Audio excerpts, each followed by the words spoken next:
किताब चैनल पर आपका स्वागत है। मैं वैभव Jain.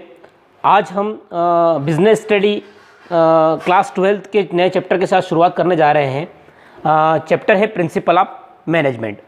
Okay students, principal of management को समझने के पहले हम प्रिंसिपल्स को समझ लेते हैं।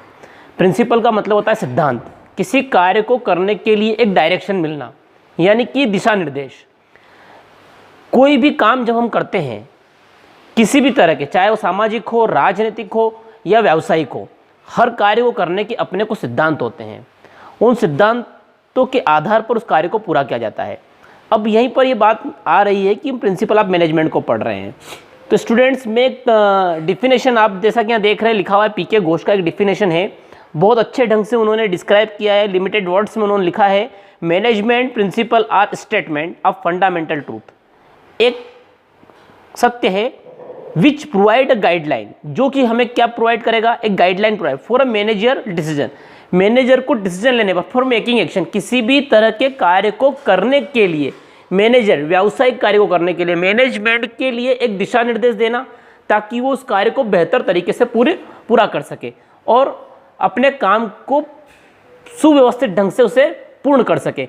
यही एक दिशा निर्देश देने की प्रक्रिया प्रिंसिपल ऑफ मैनेजमेंट कहलाती है। चलिए अब हम बात करते हैं प्रिंसिपल ऑफ मैनेजमेंट के लिए आगे। A principle may be regarded as the statement which reflect fundamental truth about some phenomenon.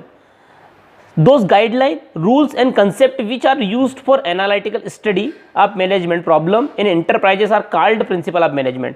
किसी भी इंस्टीट्यूशन में आने वाली समस्याओं को ध्यान में रखकर उनकी समस्याओं के बारे में जो निर्णय लिए जाते हैं, कैसे उन्हें पूरा किया जाएगा, इस संबंध में जो बेसिक्स बनाए जाते हैं, जो फंडामेंटल ट्रूथ होता है, उसके आधार पर एनालिटिकल स्टडी के बेसिस पर जो एक प्राथमिक सत्य तय किया जाए, किस तरह से कार्य को पूरा किया जाएगा, यही होता है principle of management.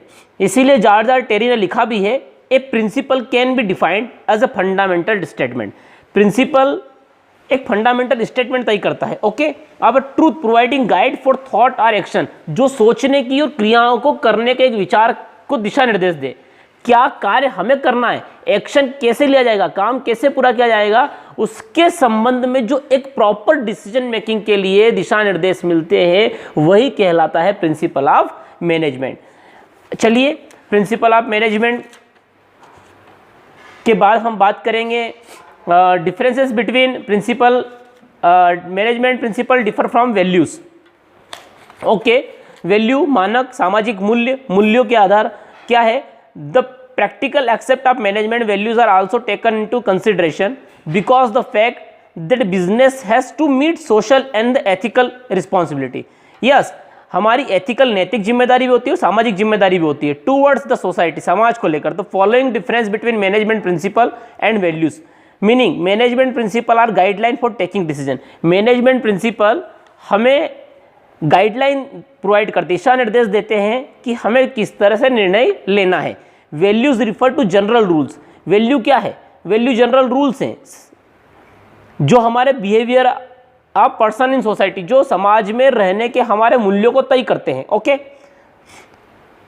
Nature, management principle are technical in nature. Management principle technical basis होते हैं, क्योंकि व्यावसायिक दृष्टिकोण से अगर हम देखें तो क्या क्या टेक्निकल प्रॉब्लम्स आ रही है, उनको कैसे हम शॉर्ट आउट करेंगे, इस संबंध में जो दिशा निर्देश मिलते हैं वो प्रिंसिपल ऑफ मैनेजमेंट है। वैल्यू और ethical in nature, value ethic पर डिपेंड करती है। वैल्यूज समाज की जो एथिक्स बनाए गए हैं उसके आधार पर निर्णय लिया जाता है। Forming management principle are formed after conducting research for work situation. Yes, जो भी प्रिंसिपल्स होंगे वो वर्क सिचुएशन पर डिपेंड करते हैं, या हम ऐसा कह सकते हैं कि एक रिसर्च के आधार पर उन प्रिंसिपल्स को बनाया जाता है। Okay, and common practice in the basis of the formation of values. Values क्या है, एक कॉमन प्रैक्टिस है, समाज में रहने के नीति नियमों की कॉमन प्रैक्टिस के बेसिस पे तय होते हैं। कैसा समाज में हमारा व्यवहार होगा, किस तरह से हमें किसी काम को पूरा करना है समाज में, ये वैल्यूज की कैटेगरी में आते हैं। ओके, तो आज हमने बात करी है प्रिंसिपल मैनेजमेंट प्रिंसिपल्स और वैल्यूज के बारे में। चलिए इसी टॉपिक को हम आगे बढ़ाते हैं। Management nature and characteristics of management के कुछ पॉइंट्स के बारे में हम आज डिस्कशन करने जा रहे हैं। स्टूडेंट्स, सबसे पहले मैं कुछ पॉइंट, बेसिक इंपॉर्टेंट पॉइंट के बारे में बात करूंगा। Flexible not rigid. Flexible, yes, management principle flexible होते हैं, ये परिस्थितियों के आधार पर बदलते हैं। The principle of management are not rigid. Principle of management not rigid, they are flexible. ये इस परिस्थितियों के आधार पर जहां जैसी सिचुएशन होती है उसके हिसाब से सिद्धांतों को हम मॉडिफाई कर सकते हैं, जिसमें बदलाव लाया जा सकता है। Fundamental truth but not absolute. Fundamental truth इसीलिए कहा एक प्राथमिक सत्य है, पूर्ण सत्य नहीं कह सकते हम, एब्सोल्यूट ट्रूथ नहीं बोलेंगे। So the principle of management are fundamental truth. They are not absolutely truth. There is always a scope of modification. इसमें हमेशा बदलाव की संभावनाएं होती है, यानी कि ये फंडामेंटल ट्रूथ है। Okay,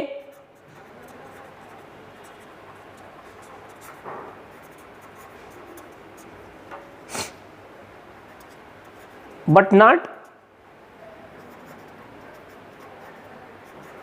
absolute. Okay, number 3, dynamic. Okay, dynamic management principle are based on the certain defined condition, assumption and acceptations. They are dynamic. Dynamic का यहाँ मतलब हम ये निकालेंगे गतिशीलता, कुछ विशिष्ट परिस्थितियों के आधार पर ही ये निश्चित परिस्थितियाँ होंगी तभी ये प्रिंसिपल काम करते हैं, अदरवाइज इन प्रिंसिपल्स का कोई इंपॉर्टेंस नहीं रह जाएगा। स्पेशल सिचुएशन के बेसिस पे ही ये हमारी क्या एजम्पशंस है, हमारी क्या एक्सेप्टेशंस है, इसलिए मैनेजमेंट प्रिंसिपल को हमने डायनामिक कहा है। ओके, एक इंपॉर्टेंट पॉइंट जिसके बारे में बात करेंगे, मैनेजमेंट प्रिंसिपल आर यूनिवर्सल।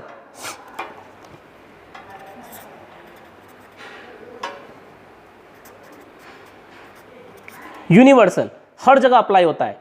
सार्वभौमिक सत्य है कि मैनेजमेंट प्रिंसिपल हर सिचुएशन में हर जगह अप्लाई होंगे। मैनेजमेंट प्रिंसिपल है यूनिवर्सल एक्सेप्टेबिलिटी, यानी कि हर जगह प्राथमिक रूप से लागू होंगे, चाहे वो सोशल सेक्टर हो, पॉलिटिकल सेक्टर हो, बिजनेस सेक्टर हो, किसी भी तरह की परिस्थितियों में मैनेजमेंट प्रिंसिपल अप्लाई होते हैं। हाँ, इनमें मॉडिफिकेशन होता है एग्जैक्टली, तो ऐसी सिचुएशन में इनका मॉडिफिकेशन पॉसिबल है, पर अप्लाई हर जगह होंगे। Okay, different from the technique of management, principle of management are different from technical management.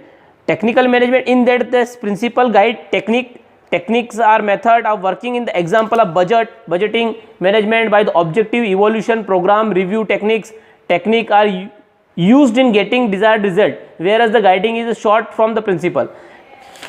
Management principle is technical are different from technique और management principle दोनों में कुछ असमानताएं अलग होते हैं। Okay, principle of management are different from technique से अलग है। Management principle, this principle guide for technique.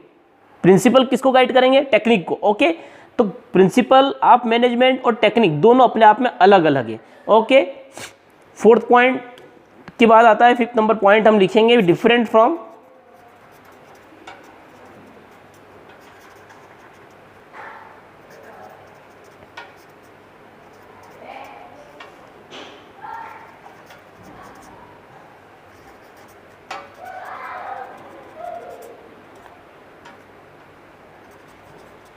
Okay students, उम्मीद है आप लोगों को प्रिंसिपल ऑफ मैनेजमेंट और मैनेजमेंट की कैरेक्टरिस्टिक्स के बारे में समझ में आया होगा। आज हमने नेचर्स और कैरेक्टरिस्टिक्स के बारे में बात की है। बने रहिए मेरे चैनल पर। अगर आप मेरे चैनल पर नए हैं तो सब्सक्राइब करना बिल्कुल ना भूलिए। वीडियो अगर पसंद आता है तो लाइक कीजिए, शेयर कीजिए और सब्सक्राइब कीजिए।